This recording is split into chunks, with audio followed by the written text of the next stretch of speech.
Hello YouTube, this is Transformers fan G138, and I'm here with a video review of Transformers Masterpiece, Starsaber.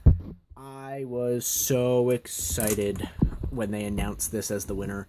I am so glad I got it. It was a lot of money, but it was well worth it. And there might be a US version coming. There's one in Australia with an English translation. They used the of the bio. They used the stupid IDW version of him for the bio for that. So we can expect that in the US, I think. I might buy that version depending on how it looks and how close it is to this. Just because it's amazing. Although I could see Hasbro trying to pass it off as just the jet. Alright, so. Out of the box, he has several accessories.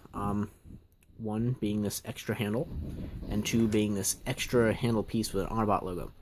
I'll get into this later. And this is used to extend the handle on his sword if you want to put him in some cooler poses. Put those aside for now.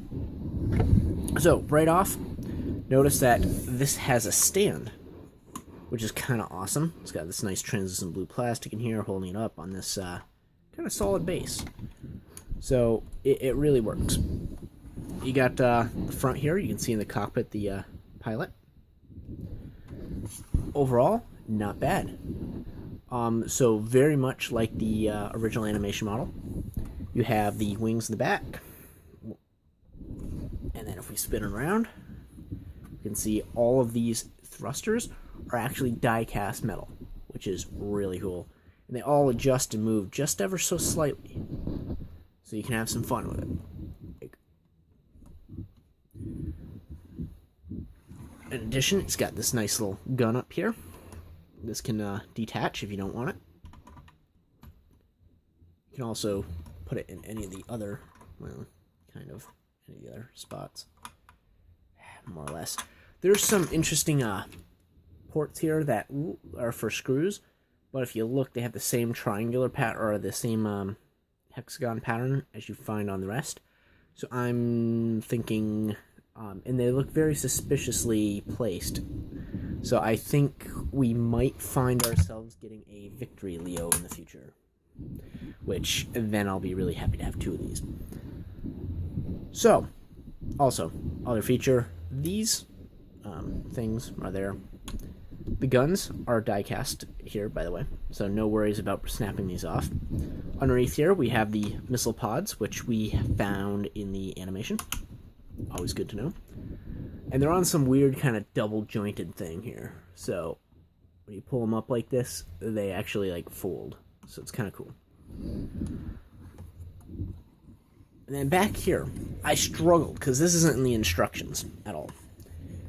There's this little red piece back here. This is actually a hilt of his smaller sword. It tucks away in here nicely if you put it in one way only. And it has an actual, not a tab, but a... wow, pin in socket. So, pretty cool. But wait, there's more. We snap off the stand. Throw that aside for a minute. And unfold these. We get cleverly hidden and cleverly designed landing gear. Which, here, let me zoom in for a second here.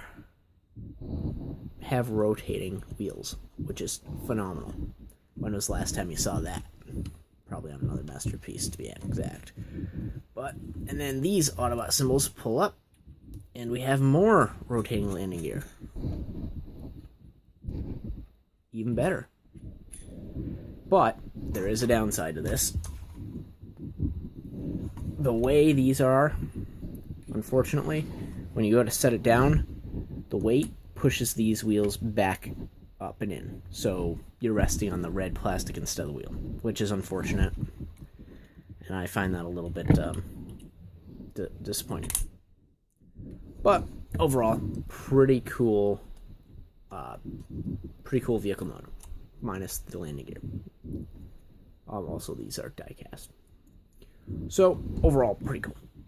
So now we have the whole issue of Starsaber in his not super giant vehicle form. So what we want to do is pull these out and press this button back here, and that unlatches him, supposedly, to allow you to pull this unit out. So that's aside for a second. Put these back up, and I'm going to take the stand and put it back on here for a moment. Now we have the V-Star, which is the backpack unit he uses.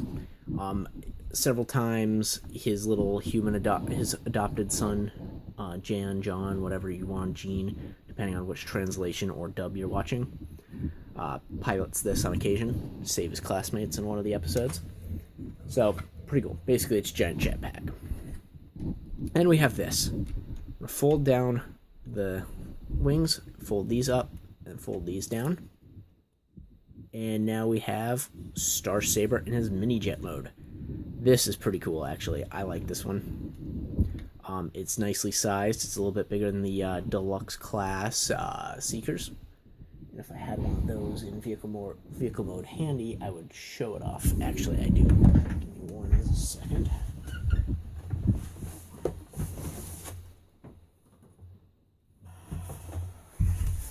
Sorry about this. This is still in package. So, just comparison of the size of these. Pretty close. Not bad at all. Chances are, if you don't own one of these, you've at least seen one at some point. So, or have seen it compared to other things. Alright, so, this vehicle mode, pretty cool. Like the other mode, this also has landing gear, which spin. These back ones are a little finicky, and I have a problem with these legs in robot mode a little bit, but they're not bad. So these landing gear work phenomenally well. You can hear that running along. They all spin fantastically, even on this hard surface. Very well done, Takara. And they fold back up. So, now what? Now we drop his gun. Okay. So we got 3 accessories, 2 parts to the vehicle. Let's get some transformation in. So first thing we're going to do is going to open up the cockpit, pull out the driver. Now look at this one for a minute. He is tiny, but if you look at the animation size, he is painted highly detailed. And according to the animation, this is actually pretty accurate. He's supposed to look like his super mode with his regular head. And that's what you have. So put that down. Like, even the under the chest here is painted correctly. I just think this is phenomenal. So I'm going to set that down. I'm going to refocus this. Just as a size comparison here. Here he is next to Brainstorm's head. So he is very tiny. He only comes to the waist of the headmaster. But he's called a Brainmaster for a reason, right? So set him down for a brief second. Don't want to lose him. And pop this part off. Set that aside. Then we'll grab this unit. And this is kind of cool to see. As we pull it down, the legs actually slide back because of the way these transform. I thought that was really cool. Really creative. So flip these wings back. Then fold down the feet. Fold up the arm. And then down by the shoulder. And then we'll take these wings and fold them back. Then this unit will slide down. Grab this, lock it into place, flip out the hand. Do the same on the other side. I thought this was a little cheap the way they did this, but it works, so I'm not complaining too much. I think they could have made that an actual pull-down lock joint. And they went with what Hasbro's currently doing, the pre-slanted feet. But I guess when you're trying to make this on a budget and fast, that's what you get. So it's not bad. So there you have robot mode. Now we're missing one very, very important component, a face. Now, like the original, his chest plate opens, and there's empty space in there. That's when you take the Brain Master. The screw hole on his back will actually tab into this peg here.